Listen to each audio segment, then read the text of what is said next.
Hello hello friend, कैसे हैं आप लोग। आशा करता हूं कि आप लोग ठीक होंगे और अच्छे तरीके से पढ़ाई कर रहे होंगे।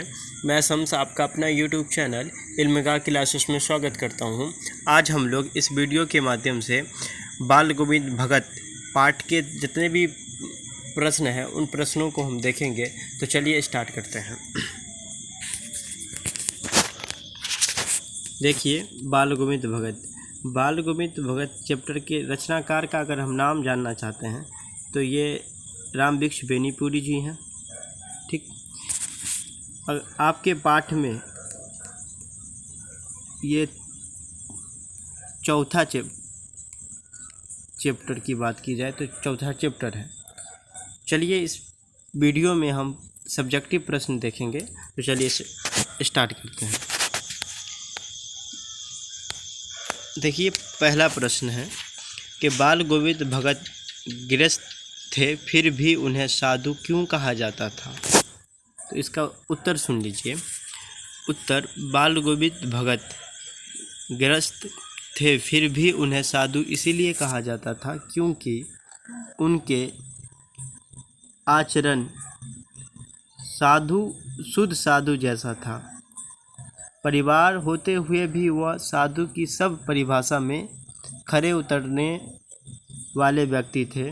जैसा कबीर को साहब मानते थे और उन्हीं के गीतों को गाते थे, कभी झूठ नहीं बोलते थे तथा खराब व्यवहार करते थे।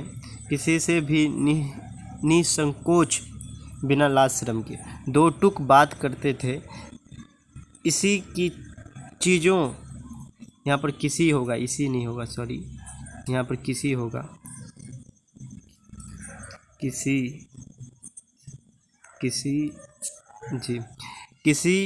की चीज़ बिना पूछे न छूते थे और न ही व्यवहार करते थे।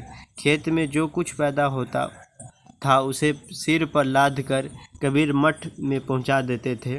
उसमें से जितना प्रसाद रूप में मिलता था उसी से गुजार चलाते थे। उनका आचरण सत्य, अहिंसा, अपरिग्रहण, त्याग तथा लोक कल्याण से युक्त था। चलिए अब अगला प्रश्न देख लेते हैं। ये प्रश्न की संख्या 2 होगी, 3 लिखा गया है तो इस पर ध्यान न दीजिए।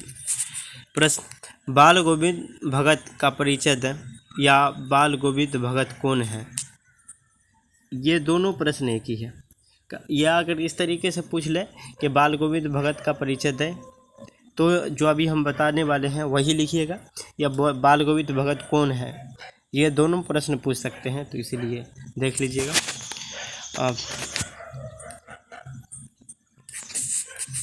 उत्तर, बाल गोविंद भगत मझूले कद के गोरे चिट्टे आदमी थे।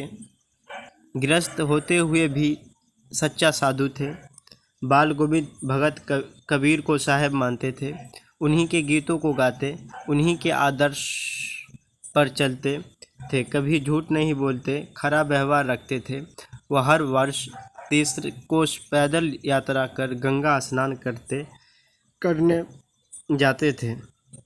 संत समाज में उनकी गहरी अवस्था थी।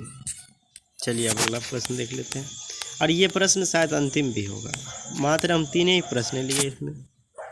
देखिए प्रश्न, भगत ने अपने बेटे की मृत्यु पर अपनी भावना किस तरह व्यक्त की। सुनिएगा उत्तर, भगत अपने बेटे की मृत्यु होने पर उसके शव के पास बैठकर कबीर के भक्ति गीत गाने लगे। सबके निकट एक चिराग, सब मतलब लाश के निकट एक चिराग जला कर रख दिया। पुत्र वधू अपने पुतौ के रोने पर अपनी भावनाओं व्यक्त करते हुए कहते हैं कि यह रोने का नहीं, उत्सव मनाने का समय है, क्योंकि विरहिणी आत्मा अपने प्रीतम परमात्मा के पास चली गई है। उन दोनों के मिलने से बड़ा आनंद और कुछ नहीं हो सकता। अतः भगत के कहने का उद्देश्य यह था कि आत्मा परमात्मा का ही एक अंश है। मृत्यु के बाद यह अंश उसे परमात्मा में मिला जाता है। यह संसार नश्वर है, इसका अंत होना निश्चित है, इसलिए इस नश्वर शरीर के नष्ट होने पर दुखी होना उचित नहीं है। इस प्रकार भगत ने शरीर की नश्वरता और आत्मा की अमरता का भाव, ये एगो आत्मा नहीं होगा, भाव का व्यक्त किया है। चलिए, प्रश्न हो गया ख़त्म, द एंड। अब